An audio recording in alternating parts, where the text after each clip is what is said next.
So late last night, I finally got around to watching the One Piece Film Gold movie.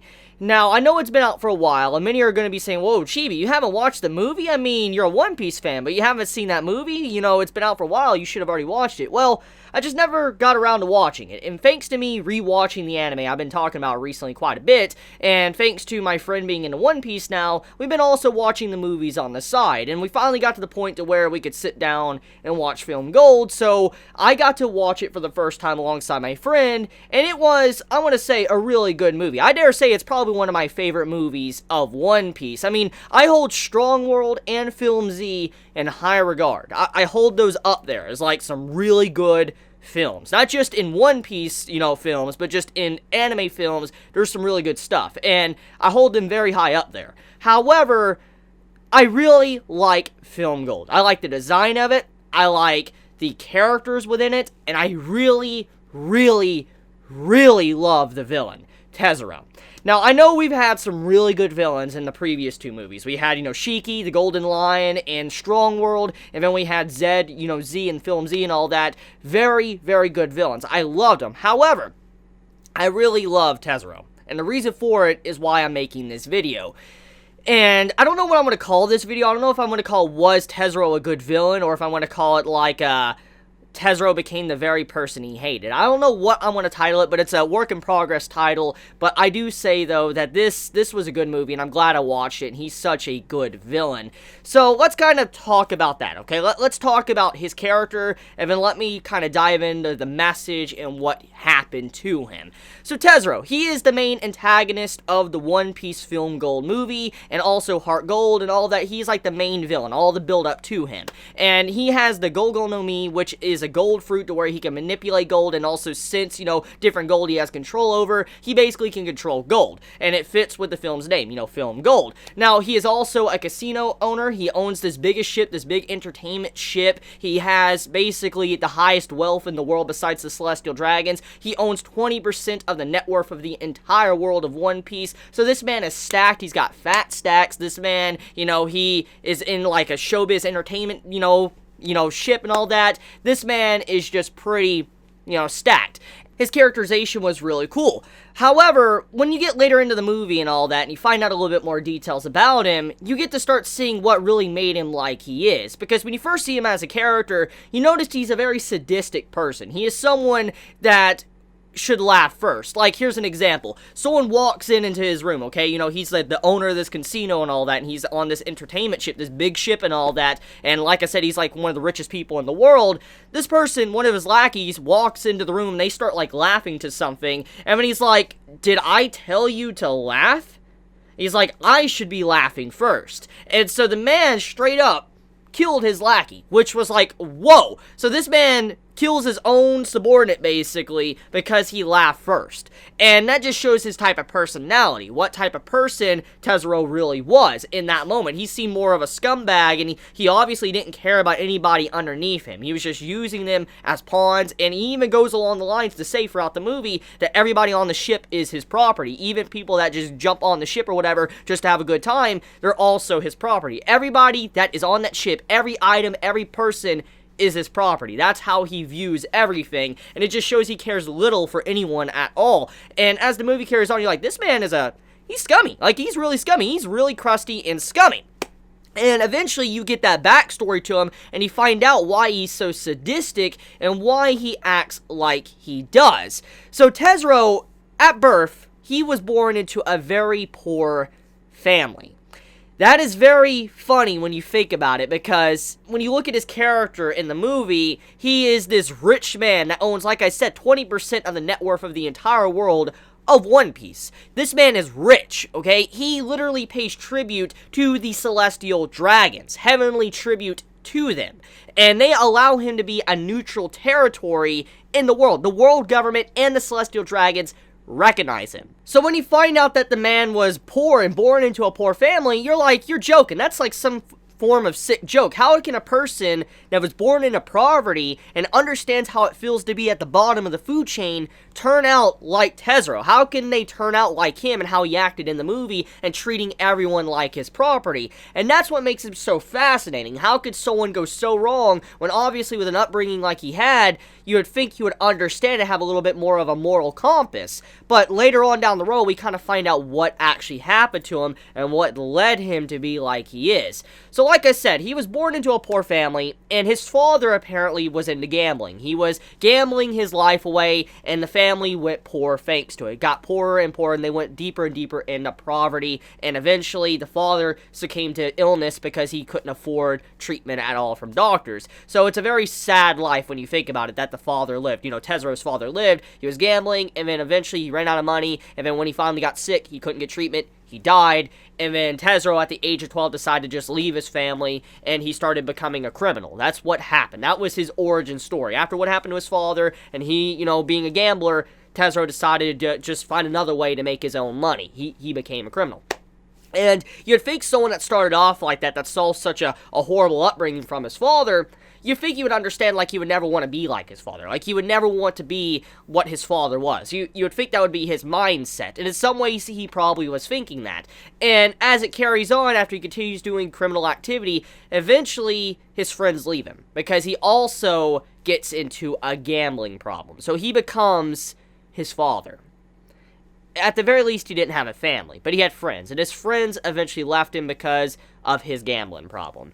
And it's a sad viewpoint when you think about it. He became his father. Most likely, he went into a life of crime trying to get money because he wanted to not be like his father. He wanted to kind of be wealthy, but he lost it because he became the very person he didn't want to be. And so the story continues. Once that happens, his friends leave him. Eventually, he finds a girl at a human shop. Now, we're all fully aware of how One Piece is when it comes to stuff like this. There's always been, like, that type of theme in One Piece with slaves and stuff, and we see what the Celestial Dragons do to people. And we know that on Sabaody there was a big, you know, human trade center, and there was also, you know, giants being sold, there was mermaids being sold. We know all about this, and that was already been, you know, that's already been dived into quite a lot in the One Piece series. And so, when we see that, man sees a human shop, and this human shop has this girl in it called Stella, and he meets this girl, and apparently, as soon as he sees her, he starts to slowly fall in love, but she lets Tesoro know that she doesn't like criminals. She doesn't like people that have criminal lives, and so Tesoro takes it upon himself to separate himself from criminal activity. He did not want to be what he was. For instance, he no longer wanted to, you know, obtain money by illegal means. He wanted to have an honest living, an honest job, to be able to one day afford to buy her out of this human shop. And so many years pass as he's slowly, you know, building up money, making an honest living. Eventually, a celestial dragon comes in and buys her out right from underneath him. And that automatically is what changed his life forever. Because this man was already taking steps to be a better person. He was finally on track. This woman he felt he loved, she was putting him on the proper path. And he changed for her. But then a celestial dragon just comes in and just snatches her. Because you know how they are. When they want something, they will get it. And so he realized that in that moment, when he tried to save her, he couldn't do anything. He was doing an honest living, honest job, but he couldn't stop the Celestial Dragon at all because of how they are. And him, you know, fighting back and retaliating against the Celestial Dragon forced him to also become a slave as well. So it wasn't just Stella that was brought into slavery and bought by a Celestial Dragon. It was also him. And you know how that goes. The Celestial Dragons brand the people they buy. And so you have the mark of the dragon on their back or wherever on their body.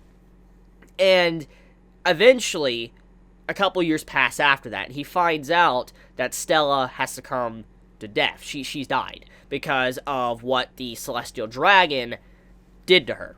The constant abuse and all that, eventually she died.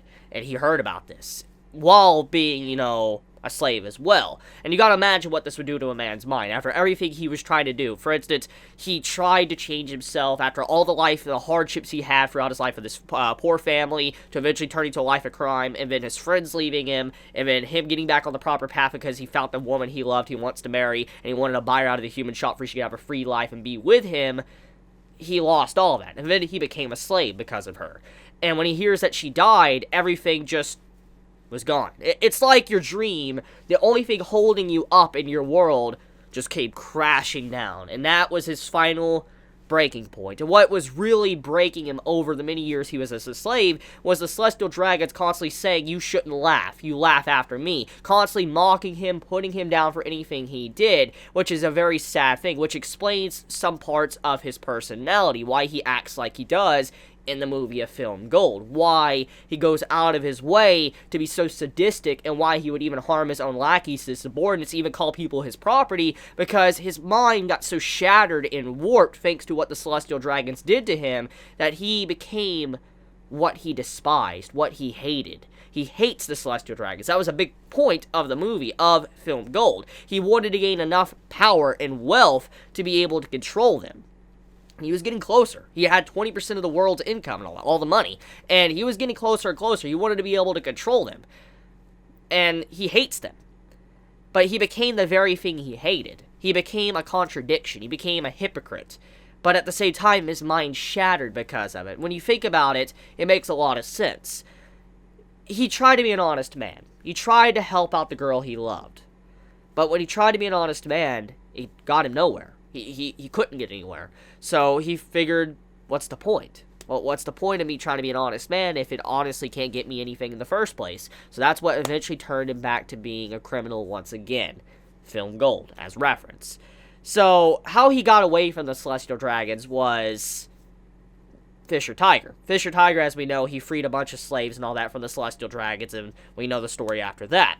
And we've seen a bunch of slaves of how they act after they're away from, the Celestial Dragons. I mean, we saw Fisher Tiger and how he acted. We saw, Koala. Koala, big example of PTSD and just being completely traumatized by, the Celestial Dragons. Look what she did on the fisherman's, boat and all that, when she was sitting there cleaning, just trying to be, with no emotions or anything, just to make sure she doesn't get hurt at all. That was an insane moment. It was a really dark and insane moment for One Piece, and that's basically what happened to Tesoro, but he had a more extreme side to it. He, instead of taking it all upon himself and just not saying anything, he lashed out. He just lashed out. He was broke and all of that, and he just went out everybody. He went after everybody. And that's what makes him a very sad and poor individual.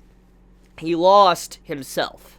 And no amount of gold or anything he owns will ever get that back. And also, he'll never get back the one he loves. No matter how much wealth he, gets, he will never get back the one he lost. And I feel like that's the kind of message there, basically, saying that sometimes, even if you're the wealthiest person, you have as much gold as you want, you can't buy back the ones you love that are already gone. And I feel like that's what probably always pained him when he had wealth, and why he probably had that chamber in the movie that had like a city of gold and all that, sand of gold and stuff, but you had all this gold. Even the people that were down there had sand and all that, or gold, all the money they wanted, but they couldn't get any food to eat. They couldn't get water to drink, which showed how sometimes money isn't worth anything at all. And I feel like that was symbolic for also how he felt within himself, because if you look at it, the ship also was an embodiment of Tesoro, and in the bowels of the ship, deep within it, was that room, which could be symbolism for his heart, for Tesoro's heart within him, his soul that was broken and shattered. He had everything,